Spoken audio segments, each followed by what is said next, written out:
Hi friends, welcome to സ്നേഹ ഫുഡിലോട്ട് എല്ലാവർക്കും സ്വാഗതം. ഇന്നത്തെ റെസിപ്പി ചീരത്തോരനാണ് തയ്യാറാക്കാൻ പോകുന്നത്. പുതിയതായിട്ട് എൻ്റെ വീഡിയോ കാണുന്നവരാണെങ്കിൽ സബ്സ്ക്രൈബ് ചെയ്യാൻ ലൈക്ക് ചെയ്യാനും മറക്കല്ലേ. അപ്പോൾ നമുക്ക് ചീരത്തോരൻ എങ്ങനെയാണ് തയ്യാറാക്കുന്നത് നമുക്ക് നോക്കാം. കടായി ഒന്ന് ചൂടായി വരട്ടെ. ഇവിടെ ചീരയാണ് എടുത്തിരിക്കുന്നത്. നന്നായി ചെറുതായിട്ട് കട്ട് ചെയ്തതിന് ശേഷം ഈ ഒരു പിടി തേങ്ങ അതുകൂടി മിക്സ് ചെയ്ത് കൊടുക്കാം. കൈകൊണ്ട് തന്നെ ഇതേപോലെ തിരുമ്പി കൊടുക്കാം എല്ലാ ഭാഗത്തേക്കും.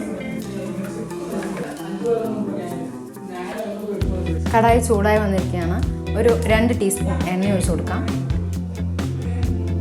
ചൂടായി വന്നിരിക്കുകയാണ്. 1/2 ടീസ്പൂൺ കടുക് ചേർത്ത് കൊടുക്കാം.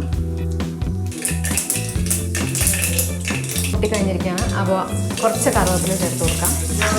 ഒരു 3 പച്ചമുളക് എരിവിനനുസരിച്ച് ചേർക്കാം. 3 അല്ലി വെളുത്തുള്ളി ഇതുകൂടി ചേർത്ത് കൊടുക്കാം.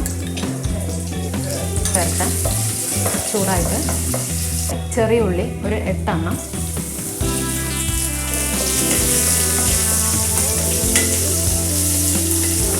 ചെറിയ ഉള്ളി നന്നായി ഒന്ന് മയങ്ങി വരാൻ ഒരല്പം ഉപ്പ് ചേർത്ത് കൊടുക്കാം.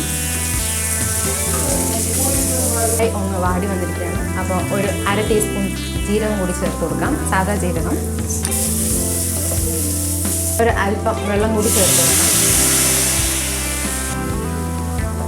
ചീര ചേർത്ത് കൊടുക്കാം.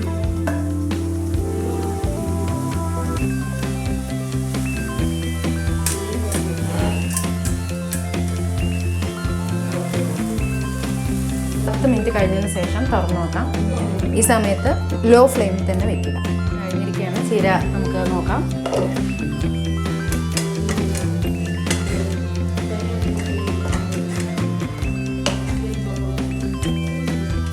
അപ്പോൾ ചീരത്തോരൻ റെഡി ആയിരിക്കുകയാണ്. അപ്പോൾ ഫ്ലെയിം ഒന്ന് ഓഫ് ചെയ്ത് കൊടുക്കാം.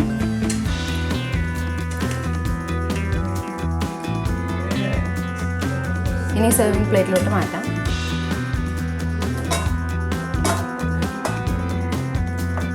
ചീരത്തോരൻ അപ്പോൾ സിമ്പിളായിട്ട് വേഗം റെഡി ആയിരിക്കുകയാണ്. ഇതേപോലെ ട്രൈ ചെയ്തതിന് ശേഷം നിങ്ങളുടെ ഫീഡ്ബാക്ക് അറിയിക്കണേ. വീഡിയോ ഇഷ്ടമായിരുന്നെങ്കിൽ ലൈക്ക് ചെയ്യാനും സപ്പോർട്ട് ചെയ്യാനും മറക്കല്ലേ. പുതിയൊരു വീഡിയോയുമായിട്ട് വീണ്ടും കാണാം. Thank you.